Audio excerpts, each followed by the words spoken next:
The cameras turn on. The studio lights glow softly, casting a golden hue across the room. The audience sits in silence, their faces filled with anticipation. And across from Judge Judy sits a man who has lived a life unlike any other, Prince Harry. The same prince who walked away from royalty, who challenged tradition, and who turned his back on the palace to search for something the world could never give him: peace. But today, he's not here to talk about the monarchy, not about politics, not about fame.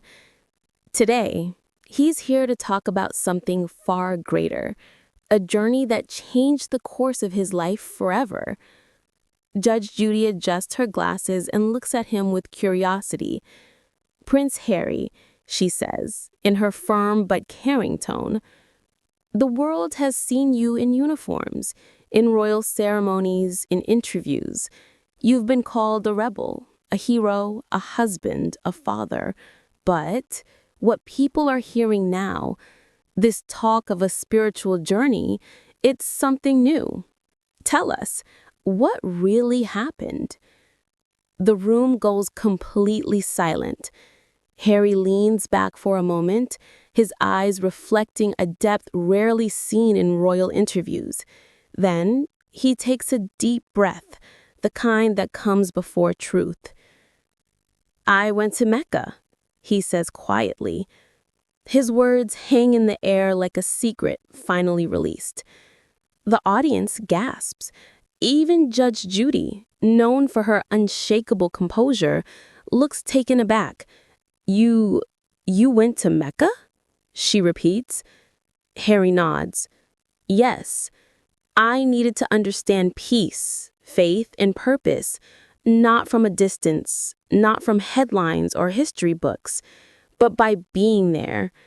I wanted to see with my own eyes what draws millions of hearts toward that sacred place.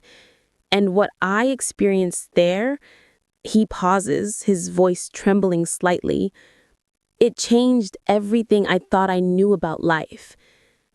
Judge Judy leans in, genuinely moved. "What was it like?" she asks, softly. Harry smiles faintly. "Humbling, transformative.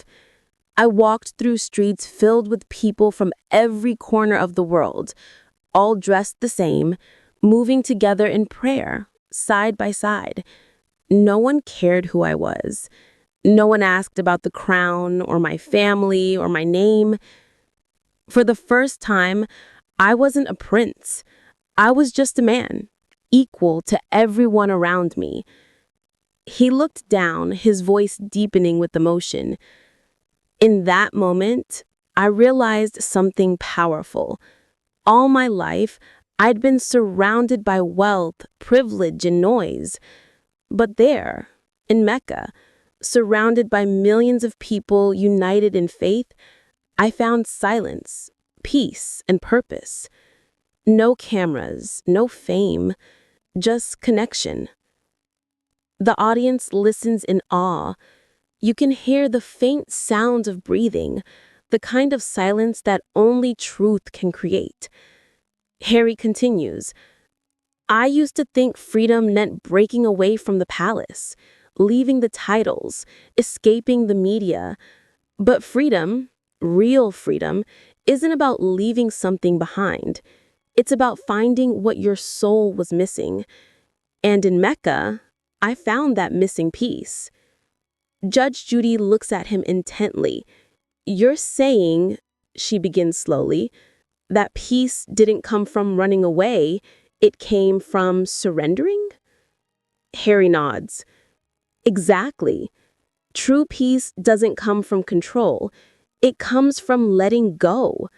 I saw people of every race, language, and background praying together in perfect harmony. There was no pride, no status, no division, just faith, just humanity. It made me realize how small we all are, and yet how connected."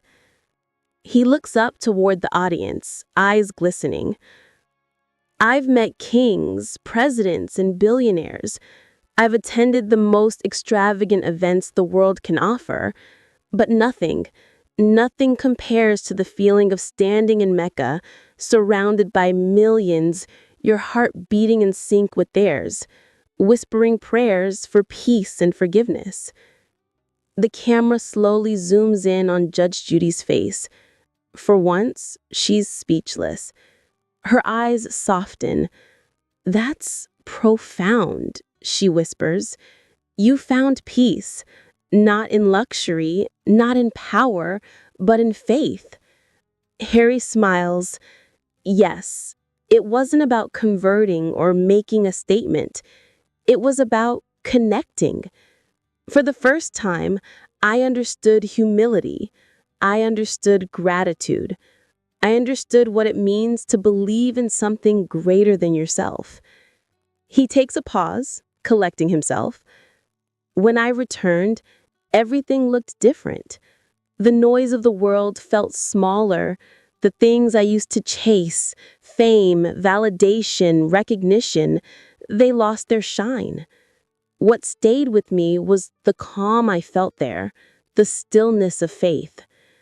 Judge Judy leans back, visibly moved. "People might find this surprising coming from you, a royal, a man who has seen everything life has to offer." Harry nods. "That's exactly why it surprised me too. You can have everything: money, respect, a name known around the world, and still feel empty inside. But the moment you stand barefoot in a place where all that disappears, you understand what truly matters. It's not about being royal, it's about being real."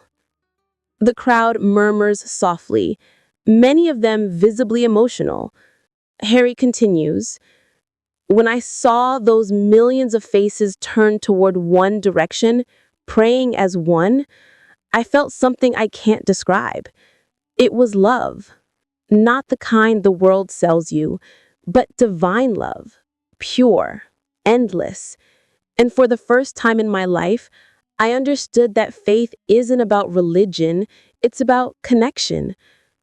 Judge Judy looks at him thoughtfully. "Do you think that journey changed who you are?" Harry smiles gently. "Completely. Before Mecca, I was searching for peace. After Mecca, I started living it. It taught me compassion. It taught me that real power isn't in the title before your name, it's in the kindness you give, the humility you live with, and the truth you stand for." The room falls silent again. Even the air feels different, heavy with reflection and respect. And then, with her trademark composure, Judge Judy looks into the camera and says, "Sometimes the greatest journeys aren't measured in miles, but in meaning." Today, the world saw a prince, not of royalty, but of reflection, a man who traveled beyond borders to discover what lies within. The crowd erupts into quiet applause, not the usual cheering, but the kind of applause that comes from deep admiration and emotion. Prince Harry smiles softly, his eyes glistening, as if he knows his words will echo far beyond the studio. Within hours, the clip spreads across the internet.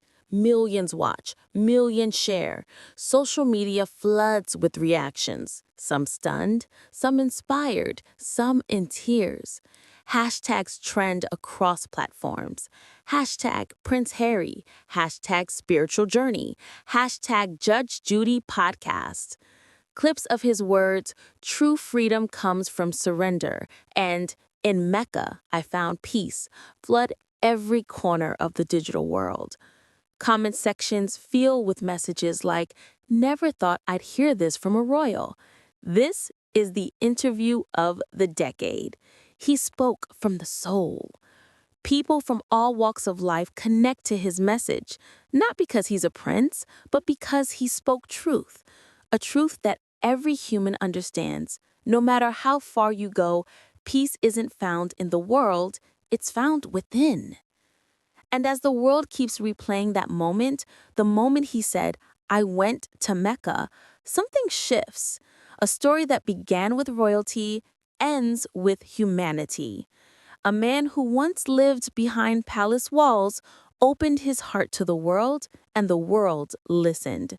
Because sometimes the most powerful stories are the ones that remind us that even those born into crowns are still searching for the same thing we all are: pace, purpose, and faith.